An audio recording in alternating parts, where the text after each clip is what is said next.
feeling rushed, on edge, financially strained, short-tempered, stressed out, and unable to relax? In this video, you will learn 10 ways you can increase your peace with one simple concept. Welcome to Happiness Adventure. I'm Lisa, and together we'll explore ways to cultivate real joy in our lives. Today, we're switching it up a bit, and I'm speaking to Lisa Liguori, the founder of Happiness Adventure, about what she has learned the hard way about cultivating peace in her life through one simple principle. So Lisa, how did you come to learn about this topic? Many years ago, I was noticing a sort of decline in the quality of my life, and I realized that I was feeling kind of stressed out and grumpy and not being, in modern terms, present for my life. And about that same time, I read this book by a friend of mine, Mary Jensen, called Still Life. And the whole book was about how important it is to have space in our life. And that kind of set me off on a little bit of a learning journey to figure out what this thing called margin was and how it could help me kind of get back to more peace in my life and enjoying the day-to-day. So Lisa, why is it important to you? Well, I think that margin literally affects every area of our lives and the quality of our life. So if we are running from appointment to appointment, stressed out, living on the edges of our finances, it's really hard to enjoy it. And days go by and weeks go by and years go by. And pretty soon, I'm afraid life is over and we've kind of missed it. How can it help people to follow that principle? Well, there are a lot of ways that the same principle of margin can affect our lives. So basically, what is margin? Let's start there. It's space. And so it could be the margin around a paper. And think of how yucky it looks when writing goes all the way from one edge to another. It's harder to digest. But it can also be space in an abstract sense. And that's more what I'm talking about here. So space, breathing room, an ability to pause and take a different direction if something happens. Like if you're rushing to an appointment and you have no margin and you're going to be late because you hit traffic unexpectedly, the stress level goes up. Or if you find a little old lady that needs to cross the street, now you have no time to stop and observe that, even take note of it and to help out because you're just living right to the very edge. And you're probably not going to be effective in your meeting. Exactly. Yeah. So, okay, why does it help us achieve more peace just by leaving a little bit of space? How does it do that? Yeah, well, again, if we are not so rushed, we're able to slow down, be present, take note, even gain perspective on our lives that we don't have when we're in a mad dash 24/7. Okay, 10 ways that we can really use this in our life. Where do we start? Okay, the first thing is to decide to do it. So that's not even one of the 10 ways. That's just before the get-go. It's going to be challenging because our culture is not set up for margin. So it's a decision for sure. And Renee, I struggled with this. So I feel like a bit of a hypocrite sharing, but this is my work that I'm doing right now, is to really decide to do it and then implement these practices. The first thing then is to really have an accountability buddy. And my dad does this for me, and he'll say, are you giving yourself margin? Or how is it going with the margin? And it's a constant reminder to check, to look at the calendar, to think about myself, to realize what kind of a frazzled state I might be in, and to slow it down if I need to. So you have someone checking in with you to make sure that you're doing it. Absolutely. And without that, I would easily forget and let that fall by the wayside. The next one sounds really simple, kind of stupid simple, but it's important and it's hard to do. And that is to literally schedule fewer things on the calendar. So looking at the calendar and seeing, is there white space there? Is it just back to back to back? And I know we're all guilty of it. And I know I get FOMO and I want to accomplish so many different things and I feel like I'm missing out.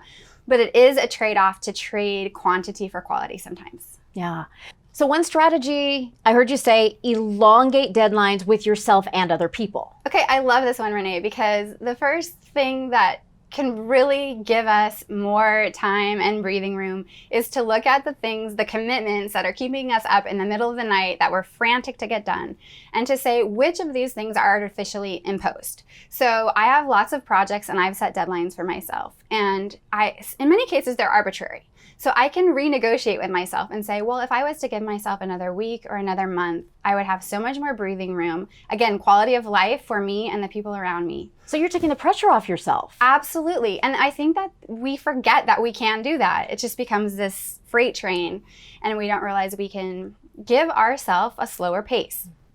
And when it comes to other people, many times we assume that those deadlines or commitments are really in stone and can't be renegotiated. But I can't tell you how many times I've said to someone, look, I'm under a lot of pressure or I overcommitted. Would it be possible? How urgent is this task for you? Could we push it out? And when I do, it's like breath of fresh air and gives me so much more time. And again, peace. And then I do a better job when I get to that task. Right. Okay. Actually scheduling downtime or self-care time. I gotta say, as women, I don't think we do this enough. So true. Probably especially as a mom, right? You probably don't.